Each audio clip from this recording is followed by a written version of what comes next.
Salut, c'est Marjorie. Bienvenue dans mes lectures. Dans le cadre du challenge cocooning automnal, j'ai lu Les cloches de la brésilienne de Gary Victor aux éditions Vendailleurs. En nous commencer, petit vidéo ça. La brésilienne, c'est non pas une femme, mais plutôt un petit village en périphérie de Port-au-Prince, la capitale d'Haïti. Dans ce livre, qui est un roman policier, on va suivre les aventures de l'inspecteur de la police nationale, Dieu soit loué, Azémar, qui va donc être dépêché par Port-au-Prince vers la Brésilienne pour aller enquêter sur la mystérieuse disparition du son des cloches d'une église catholique. Arrivé sur place, il va effectivement se rendre compte que non seulement le son des cloches a disparu, mais que le nombre des suspects est grand. Comme je le disais, c'est les cloches qui appartiennent à une église catholique.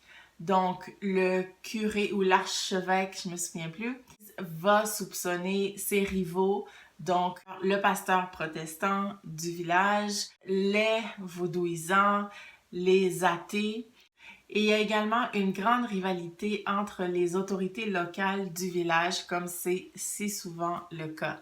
Il y a d'abord le maire du village qui, à la veille de la fête patronale, reçoit une subvention de Port-au-Prince pour faire une grande fête, un défilé. Il n'y a pas à ma connaissance, de fête patronale au Québec, mais je pense que ça se fait en France. D'ailleurs, c'est probablement de là que la tradition haïtienne vient. Il y a la réalité entre le maire, sur qui la réussite de la fête repose, et le député du village, qui lui est envoyé par Port-au-Prince et qui verse plutôt dans tout ce qui est magouille, contrebande d'armes, de drogue avec la Colombie. Alors, il y a différents paliers de rivalité, que ce soit au niveau des autorités ou des autorités religieuses. Et l'inspecteur Dieu soit loué, Azémar, qui, un, se tient loin de tout ce qui est corruption, et deux, qui est un esprit assez critique, très lucide, qui refuse de conclure rapidement avec des explications mystiques.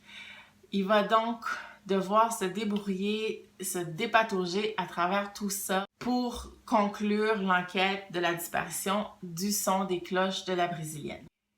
Une fois que je vous ai dit tout ça, je reste vraiment très embêtée de vous faire la présentation de ce thriller parce qu'en fait, j'ai pas tant accroché à l'histoire. J'ai beaucoup apprécié les personnages, mais le fantastique qui se retrouvait dans l'histoire était tellement fantastique que j'avais du mal à y croire. Déjà, croire à la disparition du son de cloche, j'avais un peu de mal.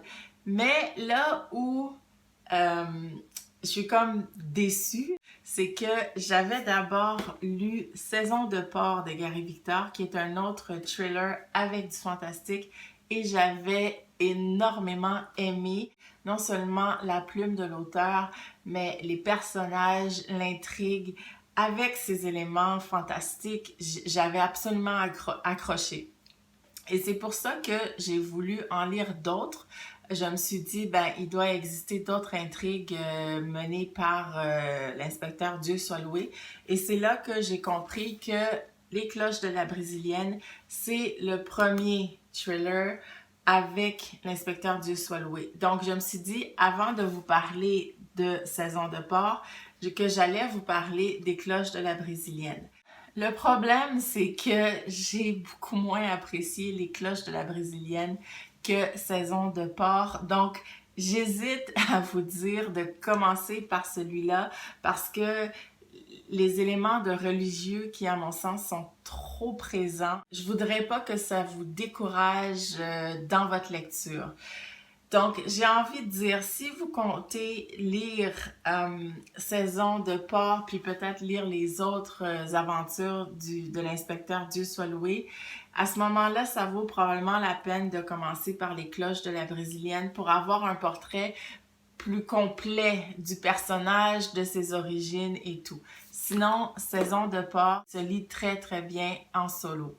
Pour ma part, j'ai tellement accroché avec le personnage de l'inspecteur que je me suis pris le troisième qui est Soro et le quatrième qui est Cure et Châtiment que je vais probablement lire cet automne ou au tout début de l'hiver. Donc voilà, c'est ce qui fait le tour pour Les cloches de la brésilienne de Gary Victor. Je pense que mon avis est un peu éparpillé, éparse.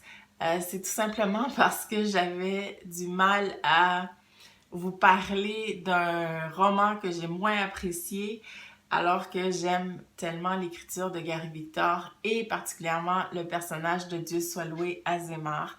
Donc, d'où mon ambivalence dans mes propos.